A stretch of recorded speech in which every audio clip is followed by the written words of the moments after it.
Mesdames, Messieurs, si les vœux sont habituellement l'occasion de se retrouver pour un temps festif et convivial, les conditions sanitaires nous obligent cette année à faire preuve d'adaptation.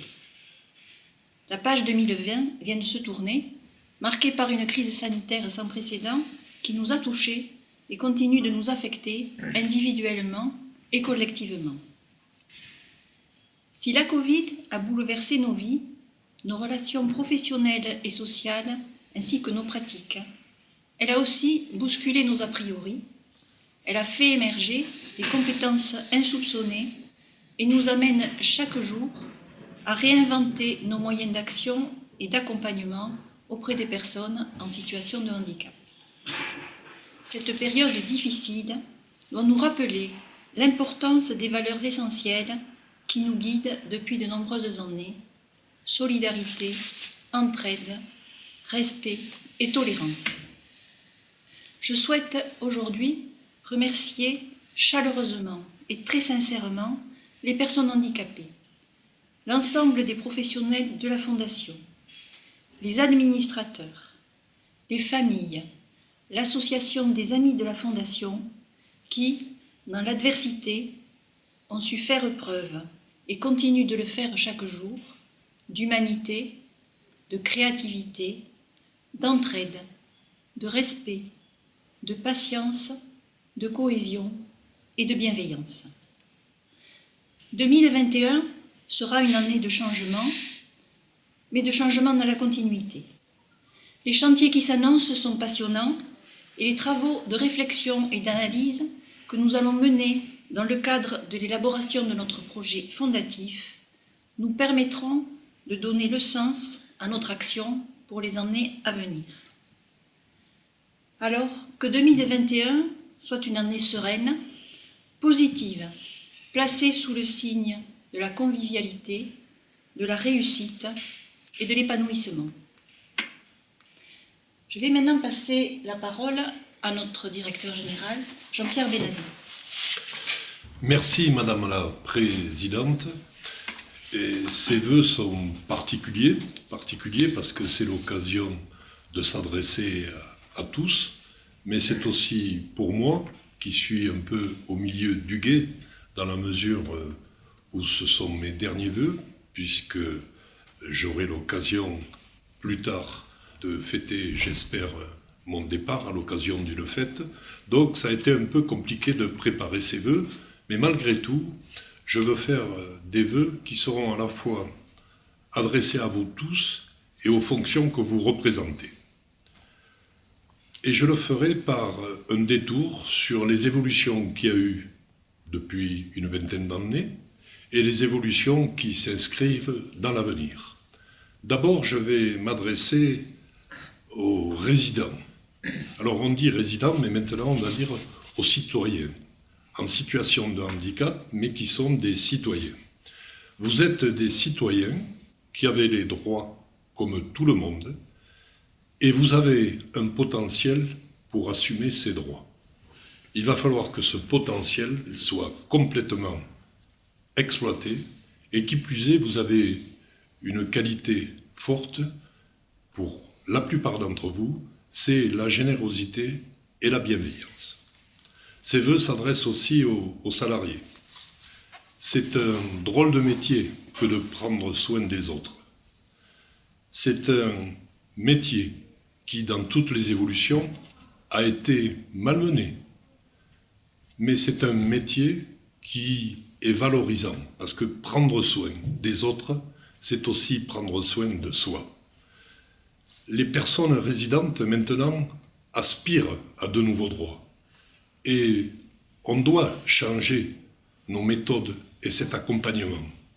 Je sais que c'est perturbant, mais je sais aussi que c'est l'avenir et ça donne sens pleinement à votre métier. Certes, c'est un peu déroutant, mais vous faites preuve de beaucoup d'adaptation. Engagement, investissement, tel est l'ADN des salariés de la Fondation. Et l'épisode Covid l'a encore prouvé.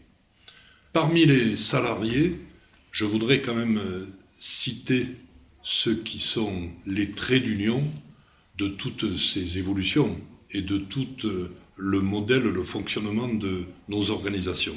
Ce sont les directeurs. J'ai vécu 3 générations de directeurs et je peux dire que la dernière génération qui est aujourd'hui aux manettes des établissements et services de la Fondation est un peu une garde rapprochée qui sait anticiper les évolutions, qui sait les accompagner et sans eux, rien ne serait possible et je voudrais encore les remercier et leur dire soyez encore innovants pour cette nouvelle année. Je veux aussi m'adresser aux familles. Au début, la préoccupation des fondateurs, c'était d'avoir une place et c'était de se dire après nous, que va-t-il se passer? Maintenant, les concepts de droits des personnes font que même le rôle des familles est interpellé. Comment accompagner notre enfant, notre adulte, dans l'évolution de son autodétermination? Ces nouveaux concepts perturbent, mais nous devons, là aussi, accompagner. Les familles, pour moi, ça a été et c'est une rencontre toujours émouvante.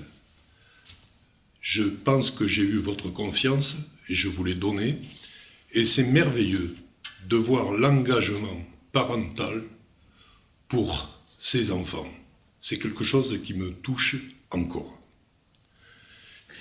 Mais une fondation ne peut fonctionner sans qu'il y ait des administrateurs.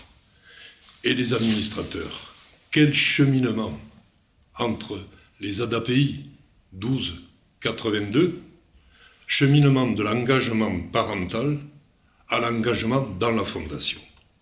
Un nouveau modèle que vous avez accepté. Un nouveau modèle avec l'appui des amis de la fondation, c'est aussi repositionner le rôle de chacun, l'expertise, l'innovation et l'accompagnement à la défense des droits. Voilà un très beau parcours à faire pour les années à venir.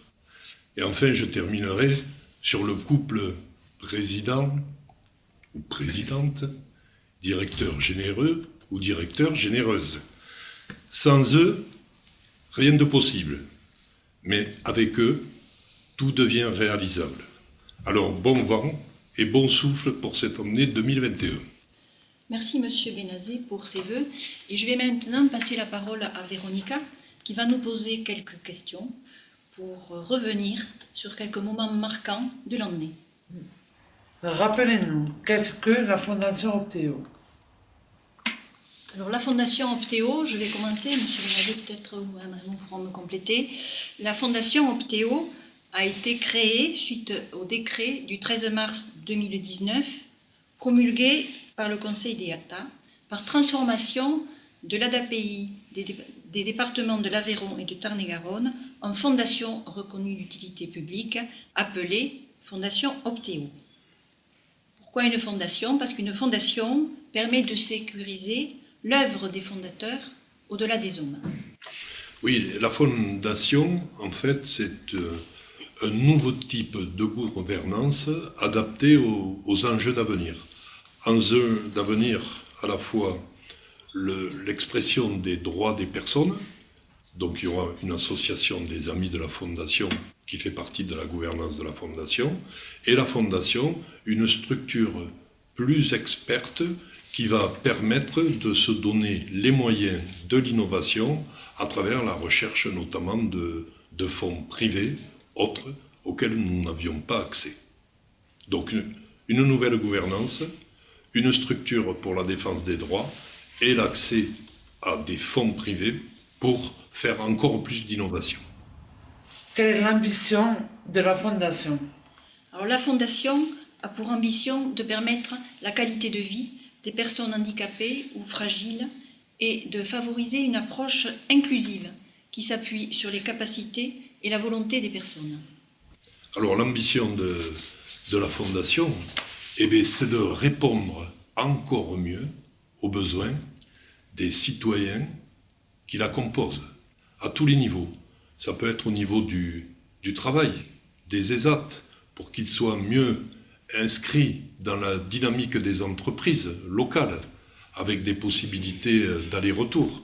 C'est mieux s'inscrire dans les projets de soins et de bien-être pour les personnes, dans les maisons d'accueil spécialisées, dans les foyers de vie et dans tous les types d'établissements. Mais en fait, c'est répondre aux besoins de la personne et l'accompagner sur un parcours de soins pour renforcer son bien-être et un parcours de soins sur un territoire. Et nous avons 2 territoires, le Tarn-et-Garonne et l'Aveyron. Comment s'est déroulée l'année 2020? Alors l'année 2020, au vu des circonstances, s'est déroulée pour le mieux. Je crois que 2 confinements, des périodes difficiles, nous ont obligés à tous à faire preuve d'adaptation, et une adaptation qui va bien au-delà de ce qu'on aurait pu imaginer. Ainsi, au sein des établissements pour enfants, les accompagnateurs se sont décalés vers le domicile. Au niveau des agréments et des accompagnements, certaines frontières ont été dépassées et les familles, les professionnels, les représentants du personnel se sont tous très impliqués pour dépasser cette crise dans laquelle on est encore, mais dans laquelle on s'est inscrit de manière très professionnelle et sécurisante pour tous. Malgré tout, cette année, nous n'avons pas pu avoir la convivialité et le lien social que nous avions précédemment et qui est un peu le ferment de la Fondation. Donc nous espérons que cette année, nous allons réessayer d'inventer ce lien social, cette convivialité, sous des formes diverses, mais c'est absolument nécessaire et c'est, comme je le disais tout à l'heure, l'ADN de notre Fondation. Et je crois aussi que cette crise de 2020 qui nous a bousculés, elle a montré à quel point notre fondation est solide et peut compter sur toutes ces strates, les administrateurs, les parents, les personnes, les professionnels. Alors, Monsieur Benazé, concernant la convivialité en 2021, je crois qu'on vous réservera quelque chose. Je crois que 2021 est une année de changement pour la Fondation. Effectivement, Véronica, 2021 sera une année de changement, mais une année de changement dans la continuité et dans le respect des valeurs que nous portons depuis presque 60 ans. En septembre dernier, M. Benazé nous faisait part de son souhait de faire valoir ses droits à la retraite. Il cessera ses fonctions le 31 mars. Un directeur général qui prend sa retraite et la mise en place de sa succession est un moment rare, important, solennel, je dirais, dans la vie de nos structures. C'est une phase qui se prépare, qui s'anticipe, d'autant que de tout temps, nous avons eu le souci d'assurer la pérennisation et la sécurisation de notre organisation, tant soit sur le plan de la gouvernance politique, ce qui nous a amené à la fusion et tout récemment à la transformation en fondation, que sur le plan de la gouvernance technique. Dès 2015, M. Benazé s'est inquiété de sa propre succession. Il a été décidé de préparer cette étape par la création, en 2018, d'un poste de directrice générale adjointe confié à Mme Sophie Raymond, dans l'optique de préfigurer le renouvellement du directeur général. C'est dans ce contexte particulier que Mme Sophie Raymond, après avis du conseil d'administration, prendra les fonctions de directrice générale de la Fondation Optéo au 1er avril 2021. Et je ne doute pas que cette transition se fera sous les meilleurs auspices. Je vais maintenant lui laisser la parole. Elle va nous présenter sa feuille de route. Merci, Madame la Présidente. Alors oui, au 1er avril, je vais prendre ces fonctions. En même temps, c'est préparé de très longue date. C'est anticipé. Je suis dans les coulisses de notre organisation depuis 9 ans. Et entre-temps, on a mené quelques projets. Des CEPOM, des fusions, des transformations en fondation, énormément de projets. Et au-delà de cette préparation, c'est l'ADN de la Fondation, en fait, auquel je suis attachée, qui va continuer.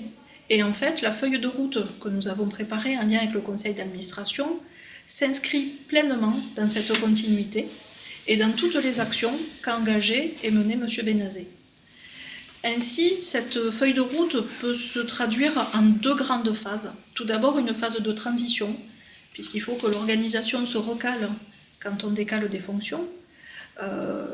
Sur cette phase de transition, je pense qu'on peut compter sur un climat plutôt apaisé, un climat où, malgré la crise, tout le monde est très impliqué.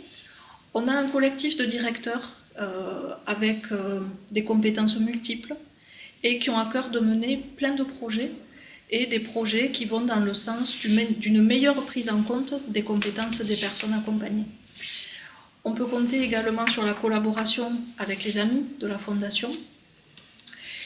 Également, on peut compter sur une relation de confiance avec les autorités de contrôle et de tarification, avec les ARS, tant d'Aveyron que de Tarn-et-Garonne ou en région, au niveau de l'ARS Occitanie. On peut également compter sur la collaboration avec les conseils départementaux de l'Aveyron et avec le conseil départemental de Tarn-et-Garonne. Pour finir, on peut compter sur un conseil d'administration et un bureau pleinement tourné vers le développement et la structuration de la Fondation.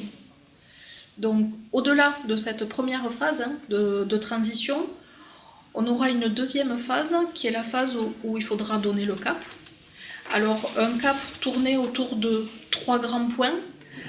Comme l'a dit Madame Taillade tout à l'heure, une année tournée vers l'élaboration du projet fondatif, où nous allons avoir l'occasion de mettre en jeu les défis qui vont impacter la Fondation et de projeter notre activité sur 10 ans, tout en partageant ensemble les grands faits de société, les grands principes qui vont guider notre action pour les 10 prochaines années.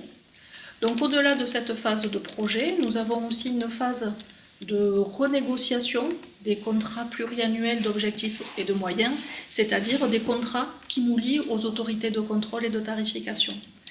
Et enfin, un troisième point, c'est le développement de la Fondation, le développement sur la partie reconnaissance d'utilité publique.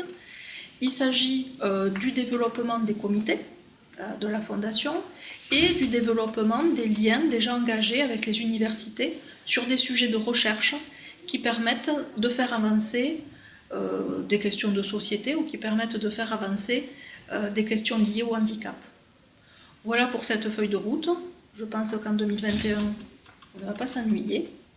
Et dans tous les cas, ça sera pleinement dans la continuité de ce qui est engagé. Que peut-on souhaiter pour l'année 2021 ? Alors 2021, vous l'avez bien compris, sera une année particulière au cours de laquelle nous espérons, et nous, de toute façon, nous nous donnerons les moyens de prendre du temps pour accompagner M. Benazet dans ce tournant de vie et le remercier des années qu'il a consacrées à notre fondation de ce jour.